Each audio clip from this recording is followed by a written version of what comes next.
যে গোরস্থানে একদিন না একদিন আপনাদের জানাজায় আমাকে ঘুমাতে হবে। কথা ঠিক কি না বলেন? কাজে আপনারা আমার কত আপন এবং আমি আপনাদের আপন হতে পেরেছি, আমি আপনাদের মেহমান হতে পেরেছি, আলহামদুলিল্লাহ। আপনারা যদি আমাকে সম্মান না দেন আপনাদের খুবই ক্ষতি হবে না, কিন্তু আমি তো দিন থেকে কষ্ট পেয়ে যেতাম, কিন্তু আপনারা তা করেননি, বরং সম্মান দিয়ে আমাকে মাঠে উঠিয়েছেন। আমি যেন কি মর্যাদা রক্ষা করে আমার মৃত্যু পর্যন্ত আমি চলতে পারি। ওমা তৌফিক ইল্লা বিল্লাহ, আলাইহি তাওয়াক্কালতু ওয়া ইলাইহি উনীব।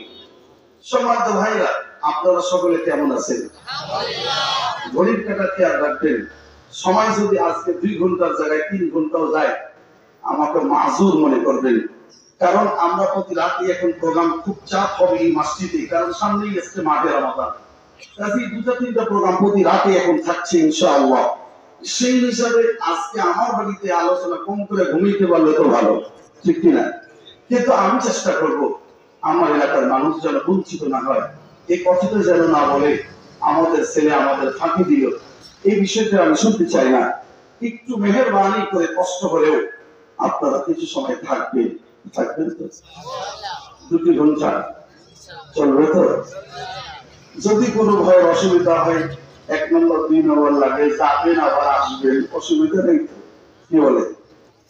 শেষ প্রান্তে আবেদন থাকবে, মাদ্রাসাকে আমরা ইয়াতিম বানিয়ে যাব না, কিছু দিয়ে আমরা আল্লাহর ঘরে এই মাদ্রাসা উন্নতি করবে আপনারা সাহায্য সহযোগিতার হাতে বাড়াবেন, পারবো ইনশাআল্লাহ। মহতারাম বন্ধুগণ, আমি আপনাদের মাঝে আর সময় নষ্ট করতে চাই না। আপনারা আমরা সকলে মাহে রমজানের পূর্ব 2টি মাস পেয়েছি, মাহে রজব ও শাবান, ঠিক কিনা বলেন? আজকে রজব মাসের কত তারিখ? 27 রজব। নিশ্চয়ই আপনারা অবগত আছেন এই মাসটি হচ্ছে সেই মাস নবী করিম সাল্লাল্লাহু আলাইহি ওয়াসাল্লামের মিরাজের মাস। আমি আমার মসজিদে ধারাবাহিক আলোচনা করি, প্রায় 10 বছরে আমি 8 পারা 3-4 আয়াত করে করে জুমায় তাফসীর করে আগিয়েছি। এই জুমা তো আজকে আলোচনা ছিল সূরা আরাফের 130 থেকে 3টি আয়াত, কিন্তু আজকে বিরতি দিয়ে মেরাজের আলোচনা শুনিয়েছি, কারণ আজকে উপযোগী সময়। শীতের দিনে গরমের ওয়াজ চলে না, গরমের দিনে কম্বল গায়ে দিলে হয় না, ঠান্ডার দিনে এসি চালু করলে হয় না। যখন যেটা প্রয়োজন, বাংলাদেশ ডিজিটাল থেকে হয়েছে স্মার্ট বাংলাদেশ, যখন যেটা প্রয়োজন তখন সেটি আলোচনা দেওয়া জাতির খোরাক হবে, কথা ঠিক কিনা বলে? মাহে রমজানের পূর্ব 2টি মাস আসলে হযরত রাসূল করিম সাল্লাল্লাহু আলাইহি ওয়াসাল্লাম তিনি বেশি বেশি নফল রোজা রাখতেন, সেই সাথে দোয়া নিজেও করতেন, সাহাবায়ে কেরামদেরকে শিক্ষা দিতেন। আমিও আপনাদেরকে নিয়ে দোয়াটা করতে চাই।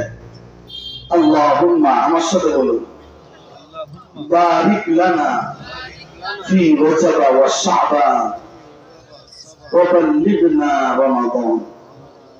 হে আল্লাহ, রজব এবং শাবানের বরকত আমাদেরকে দান করুন এবং আমাদের হায়াতে রশিকে বড় করে ওই মাহে রমজান পর্যন্ত পৌঁছে দেন। সুবহানাল্লাহ। আমরা জান্নাত পাওয়ার জন্য মাহে রমজানকে ওসিলা বানাবো। মাহে রমজানে সকল ইবাদত করে যেন আমরা নিষ্পাপ হতে পারি, আল্লাহ যেন আমাদেরকে হায়াত বাড়ায় দেন, বলে আমিন। মহতারাম বন্ধুগণ, রজব এবং শাবান এই 2টি মাস নিশ্চয়ই এমন এক মাস যে মাসে আল্লাহ তাআলা বরকত রেখেছেন। বারিক লানা ফি রজব ওয়া শাবান, অসংখ্য বরকতের মাঝে এটা একটা বরকত যে এই রজব মাসে আমাদের পেয়ারা নবী মুহাম্মদ আরবি তিনাকে আল্লাহ পাক তার নিজ বাড়িতে নিয়েছেন, মেরাজ করিয়েছেন। ইহা স্বপ্ন যুগে নয়, বরং সশরীরে দৈহিক আর্থিক পুরা জাগ্রত অবস্থায় আল্লাহ পাক তার বন্ধুকে তার বাড়িতে নিয়েছেন, বলুন আলহামদুলিল্লাহ।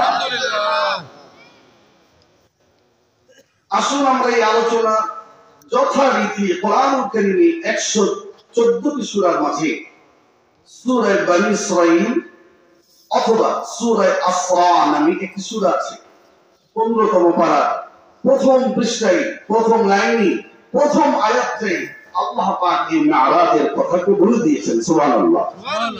আসুন আমরা সেই আলোচনা শুনি। আল্লাহ বলছেন, সুবহানাল্লাযী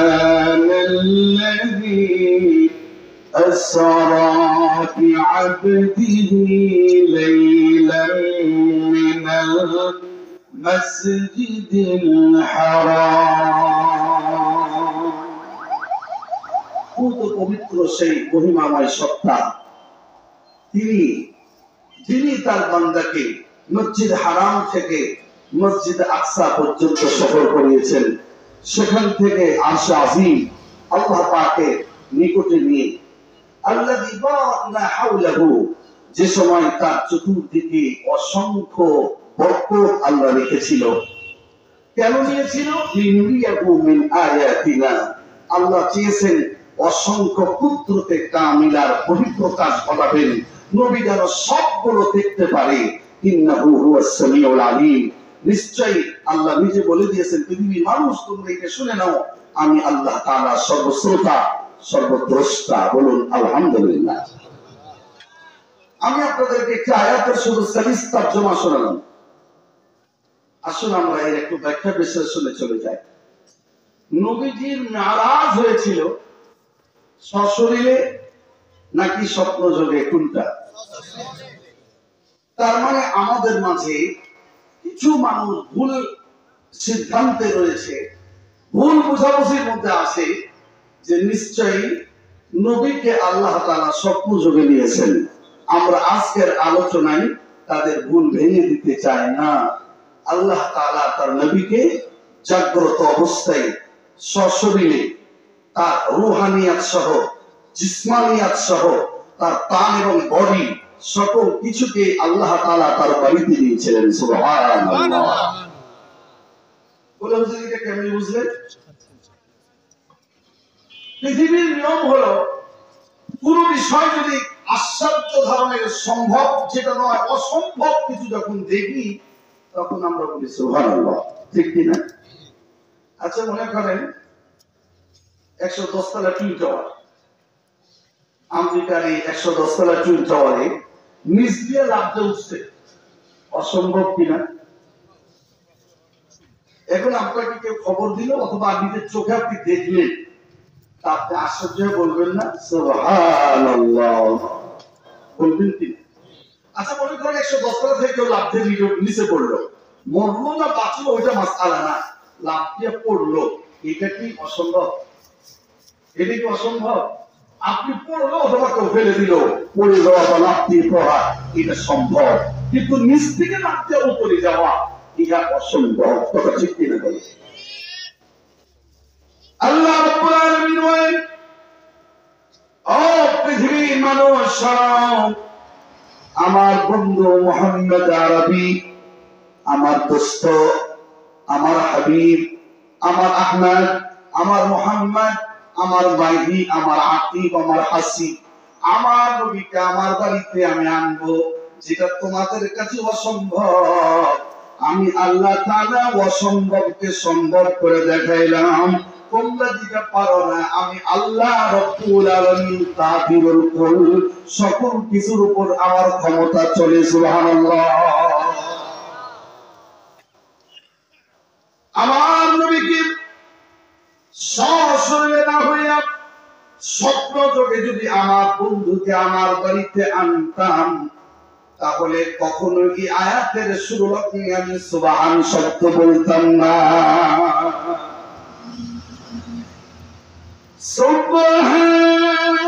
সুবহানাল্লাযী আসরা বি'আবদিহি লাইলান মিনাল মাসজিদিল হারাম। আমি যদি আমার বন্ধুকে স্বপ্ন যদি নিয়ে আসি, এটা আবার অসম্ভবের কি হইল? আপনি আর আমি স্বপ্ন দেখি না মাঝে মাঝে? স্বপ্ন দেখলাম আল্লাহু আকবার, আসমানের নিচ দিয়ে আমি খোলা মাঠে খালি ময়দানে হাওয়ার উপর উঠতেছি, আর মক্কা মদিনা হজ করলাম, তওয়াফ করলাম, সব ঘুরিয়ে ফিরিয়ে ফজরের নামাজের আগ দিয়ে হঠাৎ আযান হয়েছে, ঘুম ভাঙছে।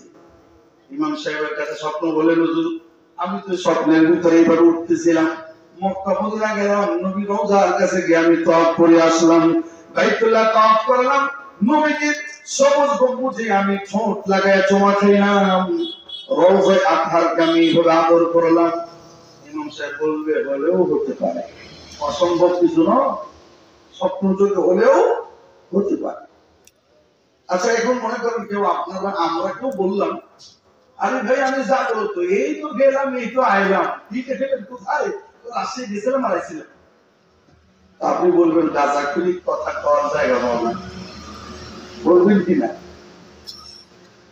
আল্লাহ রাব্বুল আলামিন বলেন, ও দুনিয়ার মানুষ, তোমাদের দুর্বলতা আর তোমাদের মাঝে যেটা অসম্ভব, আমি আল্লাহ রাব্বুল আলামিন আমার কাছে কোনো দুর্বলতা রাখি নাই। আমি সকল প্রকারের সক্ষমতা, সকল কিছুতে আমি ক্ষমতা রাখি, এটাই প্রমাণ করে দেওয়ার জন্য আমি আল্লাহ রাব্বুল আলামিন এই রহস্যময় এক আশ্চর্য ধরনের এই মেরাজের ঘটনাকে আমি তখন তোমাদের সামনে তুলে ধরবো। আমার নবী বলবে, এই ঘটনা শুনিয়া প্রথমেই তোমরা পড়বে সুবহানাল্লাহ। আমাদের জন্য আল্লাহ তাআলা এক পবিত্রতা ঘোষণা করার ব্যবস্থা করেছে। দুই নম্বরে আরেকটা কারণ হতে পারে, পৃথিবীতে ইহুদিরা উযাইরকে আল্লাহর বেটা বানিয়েছে, ঠিক কিনা বলেন? শিরক করেছে কিনা? ঈসা ইবনে মাসিহ, ঈসা ইবনে মারইয়াম, তিনাকে নাসারারা আল্লাহর বেটা বানিয়েছে।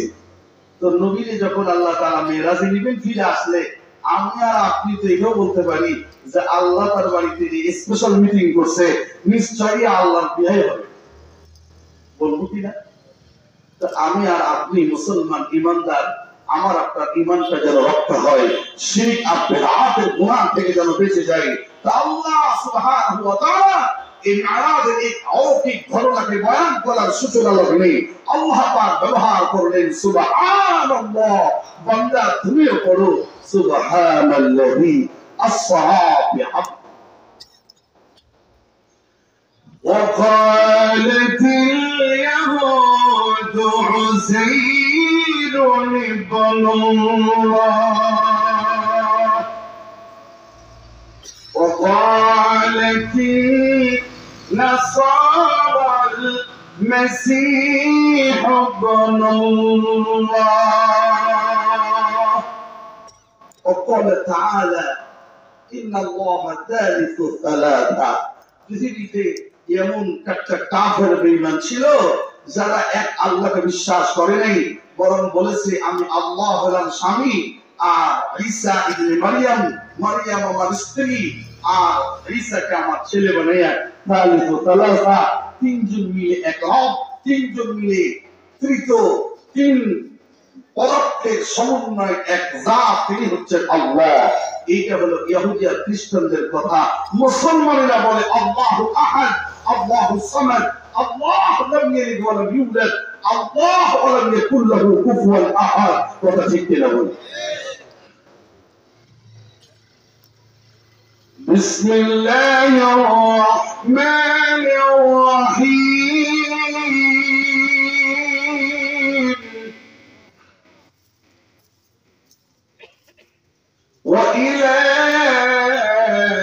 وإلهكم إله واحد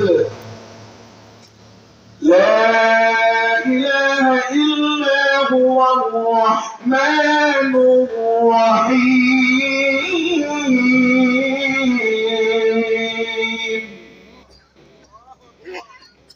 আমাদের আল্লাহ কয়জন? একের অধিক যদি হইতো কি সমস্যা হইতো?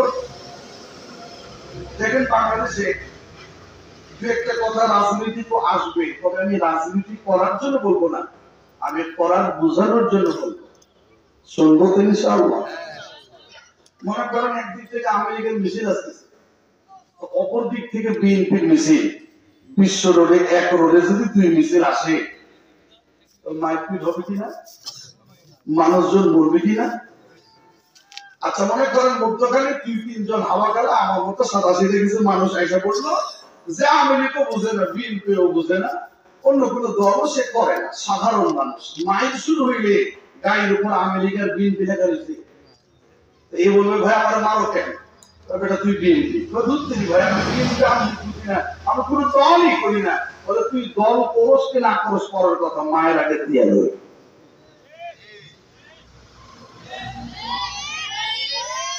لو كان فيهما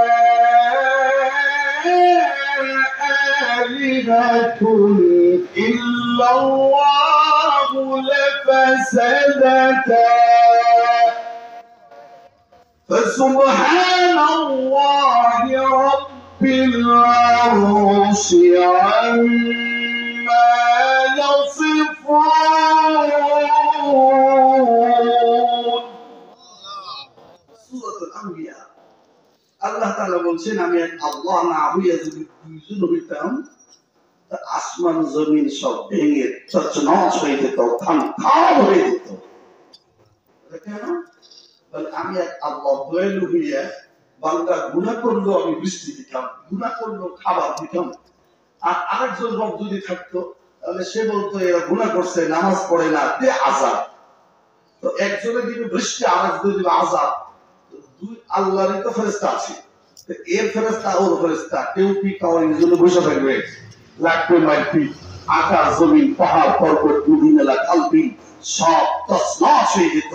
শুনে রাখো, আমি রব তোমাদের জন্য আল্লাহু আহাদ। সুবহানাল্লাহ। যখন আমরা বলি আল্লাহ তাআলা এক, তখন কিছু মানুষ একটু সুবিধা নেয়, বলে আল্লাহ তাআলা তুই একাই, যা আছে কবরে পরকালে জান্নাত যাওয়ার যখন ফয়সালা হবে, জাহান্নাম যাওয়ার ফয়সালা হবে, তো আমরা যদি জাহান্নামীদের কাতারে থাকি, তো অনেক লোক তো একসাথে থাকবো, থামা দিয়ে আল্লাহরে ফেলে জান্নাতে চলে যাবে। কোন আল্লাহ তো একা।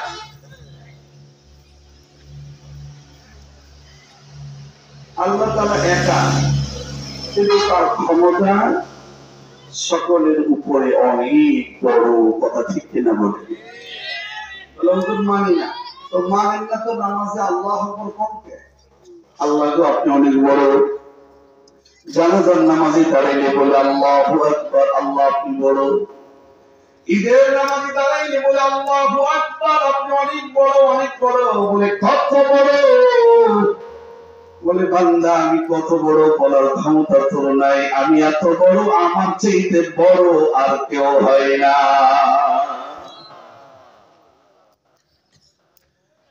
আমরা যখন যারা জান নামাজ পড়ি, তখনও বলি আল্লাহু আকবার। মসজিদে আযান দিবে, তিনিও বলে আল্লাহু আকবার। কেউ যদি বড় জামাতের ভিতরে পিছন থেকে যদি তাকবীর দেয়, সেও বেচারা বলে আল্লাহু আকবার। আপনি সামান্য ছোট্ট একটা মুরগি জবাই করবেন, তাও আপনি বলেন বিসমিল্লাহ, আল্লাহু আকবার। তার মানে আপনি যেখানে যান, কোন জায়গায় গিয়ে বললেন না আল্লাহু আসফাল, আল্লাহু আসগর, আপনি ছোট, এই কথা কেউ বলে না। বরং আমি আর আপনি ইমানদার মুসলমান আগেই ঘোষণা দিয়েছি আল্লাহু আকবার। আমার ভাইরা, আমার বাবাজিরা, কবি কি চমৎকার করে ঘোষণা করে দিয়েছেন, তো ওয়াহিদ হ্যায়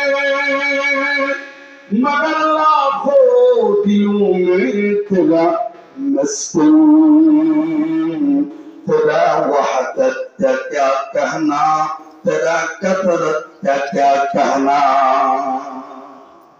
কবি কি চমৎকার করে বলেছে, আল্লাহ তুমি যদিও একা, লক্ষ কোটি জনতার অন্তরে আপনার প্রেম আর মহব্বত, তোমার একাত্মবাদের কি বয়ান করব, আর তোমার বহুত্ববাদের কি বয়ান করব। বলে যদিও একা, অথচ ক্ষমতা তোমার সকলের চাইতে বড়। আর যদিও তুমি অনেক বড়, কিন্তু সকল জনগণের অন্তরে আপনার প্রেম আর মহব্বত এত বেশি। ক্ষমতা আছে, তারপরও ক্ষমতা তুমি খাটাও নাই। আল্লাহ পাক যদি তার ক্ষমতা খাটাইত, আর সরকারি দল যখন সরকার ক্ষমতায় আছে, বিরোধী দলগুলি চকলেটের মতো চুষে চুষে খেয়ে ফেলতেছে, একটা একটা করে ধরো, সব শেষ করে দাও।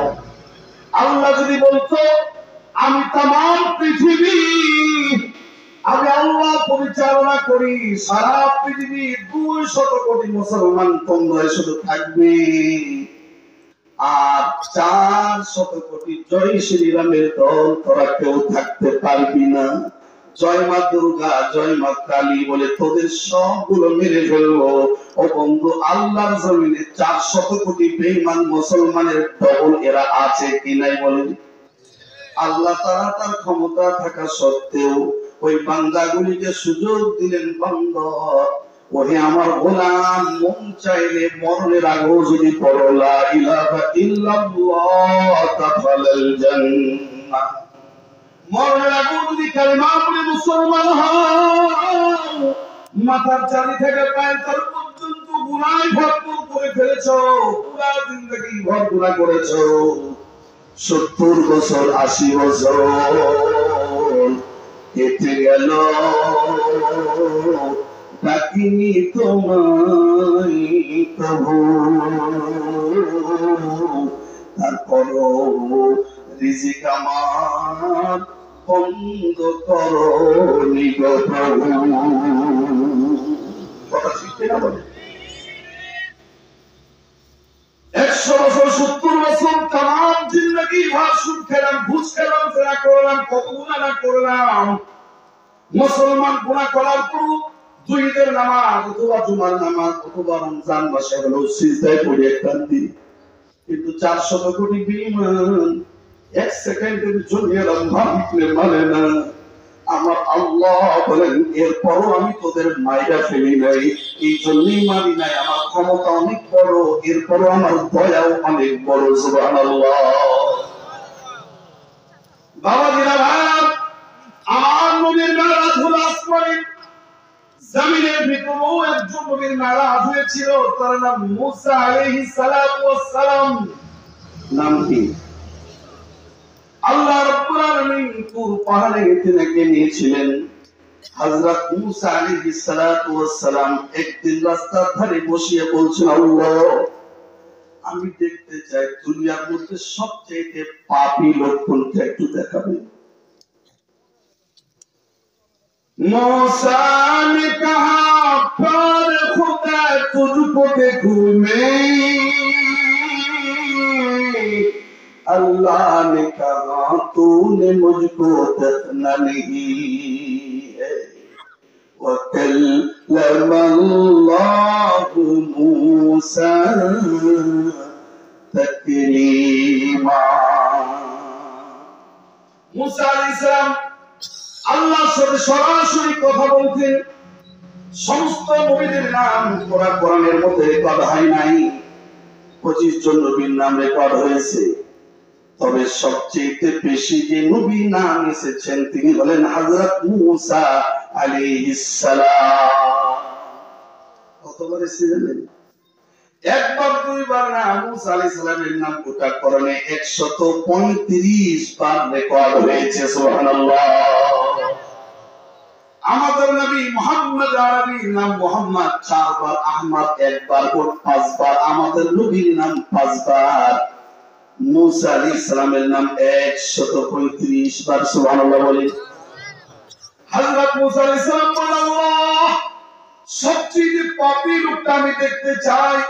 আল্লাহ রাব্বুল আলামিন বলেন, ও পয়গম্বর যারা দেখবা শোনো, ফজরের নামাজের পরে রাস্তা দিয়ে যে লোকটা আগে হেঁটে যাবে আর তোমার নজর যার উপর পড়বে, ধরে লইবা এই লোকটা আমার কাছে সবচেয়ে বড় পাপী। মুসা আলাইহিস সালাম ফজরের নামাজ পড়িয়ে ওই সময় উনি আগে ভাগে রাস্তায় দাঁড়াইছে, দেখি পাপী লোকটা। এক লোক বাচ্চা একটা কোলে ঘুরিয়া, বাচ্চা একদম ছোট না, মোটামুটি একটু কথা বলতে পারে আর কি, 5-6 বছর, বাচ্চা একটা কোলে ঘুরিয়ে শিখছে। মুসা আলাইহিস সালাম তাকে দেখে চিন্তা করলো, তুই এত বড় পাপী, তোর দুনিয়া রাখুন না। হ্যাঁ মুসা আলাইহিস সালাম তুমি রাখি মানুষ, মনে মনে চিন্তা করলো যাই করবো আল্লাহর কথার বাইরে তো করা যাবে না। যে লোকটা তো দেখলাম খারাপ লোক, কুল্লু বানি আদম খাত্তাউন, নবীজি বলছেন প্রত্যেকটা মানুষই গুনাহগার, প্রত্যেকটা বনি আদমের সন্তান সব গুনাহগার। ওয়াখাইরুল খাত্তাইনা আত-তাওয়াবুন, আর গুনাহগারগুলোর মধ্যে শ্রেষ্ঠ হলো সেই যে আল্লাহ পাকের কাছে তওবা করে। সুবহানাল্লাহ। হযরত মুসা আলাইহিস সালাতু ওয়াস সালাম বলেন, আল্লাহ পাপী লোক দেখিয়া তো আমার কোনো কাম নাই, যা দেখার দেখলাম, এবার একটু বলে দেন না এই জামানায় কোন লোকটা সবচেয়ে বড় নেককার, পরেজগার, ভালো মানুষ, মুত্তাকি, আমি তার দেখতে চাই। আল্লাহ রাব্বুল আলামিন বলেন, ও মুসা পয়গম্বর অপেক্ষা করো, সূর্য ডোবার পর বাদাল মাগরিব, সূর্য ডোবার পর এই পথ দিয়ে যেই লোকটা হেঁটে যাবে, বুঝে নিবা এই লোকটা এই জামানার শ্রেষ্ঠত্ব এবং অলিতের একটা ভালো কামেল মানুষ হিসাবে, নেককার পরেজগার লোক হিসাবে আমি আল্লাহ মঞ্জুর করেছি। একটু মহব্বতের সাথে একটু জিকির করুন, লা ইলাহা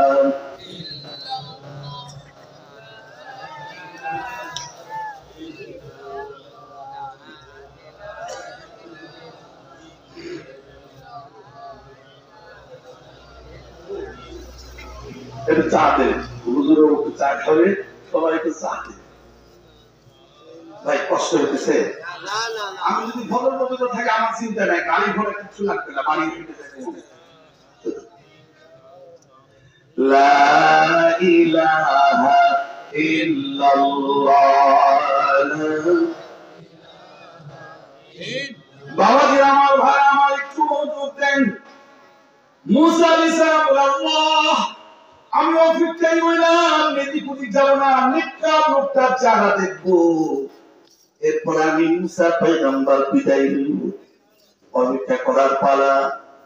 যখন সূর্যটা গরুব শামস, সূর্যটা ডুবে গেছে, হঠাৎ দেখতেছে ওই সেই সকালবেলার জানেওয়ালা ব্যক্তি তার সন্তান কোলে করিয়া সামনে দিয়ে যাইতেছে। সুবহানাল্লাহ বলবেন না? কেন সুবহানাল্লাহ বলবেন?